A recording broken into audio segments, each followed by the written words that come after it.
안녕하세요. 남석환 대표님이 HLB에 대해서 조언을 한 인터뷰 내용이 나왔는데요. 6월 10일 어제 나왔었습니다. 남석환 대표님은 제가 기억하기로 뭐 삼성증권이랑 뭐 다른 증권사에서 우승도 하시고 실전 투자 대회요. 그다음에 키움증권에서는 1억 리그 2위 하셨던 걸로 기억을 합니다. 그래서 인터뷰 내용들, 뭐 방송 같은 것들 가끔 이제 출연하시는데 저는 이제 빼놓지 않고 다 찾아보는 편이고요. 그래서 무슨 내용을 이제 말씀을 하셨나 보니까 그 내용을 보면은 이제 미국에서 투자했던 사람들은 사놓고 있으면은 올라가는 걸 생각한다. 근데 미국을 제외한 한국 증시, 다른 나라 증시들은 계속 오르지 않아요. 그래서 무작정 장기 투자하면 돈을 번다는 얘기는 말도 안 되는 얘기입니다. 라고 했습니다. 이거는 그 한봉호 대표님이랑 또 같은 얘기죠. 미국에서 투자하셨던 분들은 다 돈을 버셨을 거다. 이렇게 말을 했죠. 왜냐? 그냥 계속해서 오르니까. 근데 한국은 박스권에서 엄청 오랫동안 놀았거든요. 지금 이제 시장이 이렇게 되는 거지, 몇 년 전만 해도 박스피였습니다. 계속 이 안에서 놀았기 때문에 주식 투자를 잘하는 사람은 이 저점에서 사서 고점에서 팔고 다시 저점에서 사서 고점에서 팔고. 그러니까 주식이 어려운 게 뭐냐면, 한국에서 특히 어려운 거 뭐냐면, 미국은 매수만 신경 쓰면 됩니다. 매수만 진짜 잘하면 돼요. 그리고서 워런 버핏처럼 브릿지 카드 놀이 하면서, 브릿지 놀이 하면서 그냥 그 인생을 즐기면은 부자가 저절로 돼 있는데, 한국은 매수를 하고서도 불안합니다. 그래서 오를 때 또 고점에서 팔아야 다시 돌아오지 않는, 그냥 가만히 있으면 다시 원금이거든요. 그래서 저점에서 사고 고점에서 팔고, 즉 매수랑 매도 두 개 다 신경을 써야 되기 때문에 어려운 겁니다. 그래서 한국 투자자들이, 저는 미국 투자자들보다 더 잘할 거라고 생각하거든요. 왜냐면은 매도도 할 줄 알아야 되니까. 매수만 하는 게 아니라 매도도 같이 잘해야지 성공을 할 수 있으니까 그런 거고. 그래서 한국에서의 장기 투자는 길어야 6개월 정도를 넘지 않아야 한다라고 지적을 했다고 합니다. 그래서 내용들이 쭉 있고, 보니까 이제 미국은 대부분 나라의 국민들이 살고 싶어하는 나라로 젊은 노동력 유지되고 기축통화 달러 갖고서 찍어낼 수 있다. 이게 엄청 강력한 힘이다. 그런데 이제 한국 같은 이제 다른 나라들은 고령화, 저성장에 빠져서 증시도 지속적으로 오르기 어렵다. 이렇게 말을 하고 있는데, 중국이 미국을 제치기 어려울 것이라고 예상을 하고 계시고요. 그 다음에 여기서 고점을 미리 정하고 투자하는 방식을 지향해라. 그러니까 고점을 미리 정하지 말고 거기에 맞게, 시장 상황에 맞게 자기를 좀 유연하게 하라라는 말인 것 같은데, 이게 정해놓고 하면은 떨어질 때는 무서워서 못 사고 오를 때는 너무 올라서 못 사는 일이 생긴다라고 합니다. 그 다음에 이제 주식 추천한 거는 뭐 이지바이오나 아미코젠 같은 거는 전문 분야 계열사가 집중돼 있다면서 괜찮은 주식이라고 평가를 했다고 하고, 내려가 보면은 워런 버핏도 좀 잘못하고 있다고 말씀하시는데, 그 질병으로 인해서 폭락장에 대규모 손실을 입었는데, 그 이유들을 보니까 이제 그 다음에 PBR 이런 것들을 따지고 보수적으로 가치주만 찾다 보니까 지금 시대가 바뀌었는데, 과거에 잘 먹혔던 방법으로 하니까 벌어놓은 유보금은 많고, 그렇기 때문에 이런 것들이 지금 자산, 특히 PBR 같은 것들은 되게 저평가되어 있겠죠. 주가는 떨어지는 종목만 고르게 된다고 우려했다고 합니다. 요즘에 성장주 얘기들 많이 하잖아요. 기업이 이렇게 계속 성장할 만한, 그러니까 뭐 지금 이익이 안 나도 성장할 것 같은 기업들이 훨씬 잘 가잖아요. 실제 돈을 버는 거는 뭐 나중에 일이라 하더라도. 그 다음에 이제 손정희에 대해서는 위험한 우버, 위워크 등의 지나치게 위험한 스타트업에 투자를 해서 큰 손실을 입었다. 그래서 결국에는 뭐 보수적이면서도 너무 위험한 종목을 고르지 않는 그 가운데 중용을 취해야 된다라는 말을 하는 것 같고요. 그 다음에 뭐 네이버, 카카오, 삼성 바이오로직스 같은 거에 투자를 뭐 건의한, 미국 시가총액 상위주에 대응되는 한국 종목을 찾다. 그 다음에 이제 HLB가 나왔는데, 저는 사실 HLB가 고점을 찍고 내려오던 시기에 남석환 대표님의 인터뷰를 본 적이 있습니다. 몇 달 전인데요. 그때도 이와 같은 얘기를 하셨었습니다. 그래가지고 제가 방송으로 다루지는 않았죠. 다들 이제 예민한 시기였기 때문에. 그래서 무슨 얘기를 했냐면은, 한 방송에 출연했을 때 연봉도 높지 않은 작가들이 HLB를 18만원에 주고 매입해 물려서 고민하기에 죽었다 깨어나도 본전 가격은 어려우니 조금 올랐을 때 모두 처분하라라고 조언했는데 참 안타까웠다라고 이제 말씀을 하셨다고 하는데요.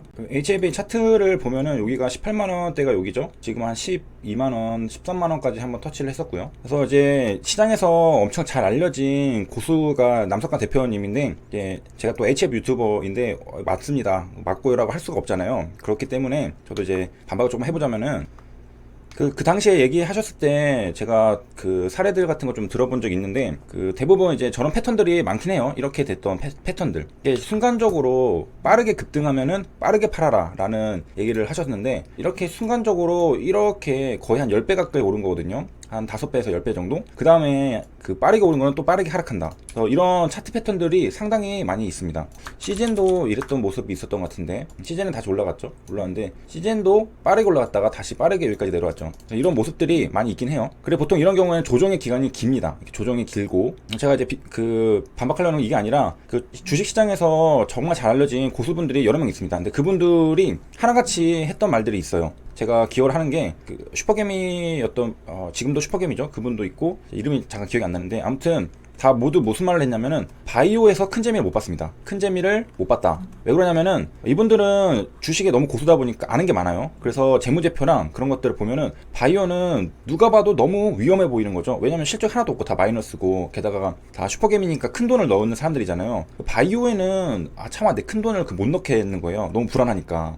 그래서 바이오에 투자를 잘 못했습니다. 다들 진짜 하나같이 다 못했어요. 제가 다 추적을 하거든요, 잘하는 분들은. 근데 바이오 투자한 사람을 본 적이 없습니다. 그래서 사실 바이오가 대상승 기회 때 큰 재미를 못 보신 분들이 되게 많습니다. 바이오는 계속 가는데, 이거는 재무제표랑 그런 것도 보면은 돈 넣기는 좀 내가 한번 잘못되면, 임상 같은 거 한번 잘못되면 그냥 이렇게 되잖아요.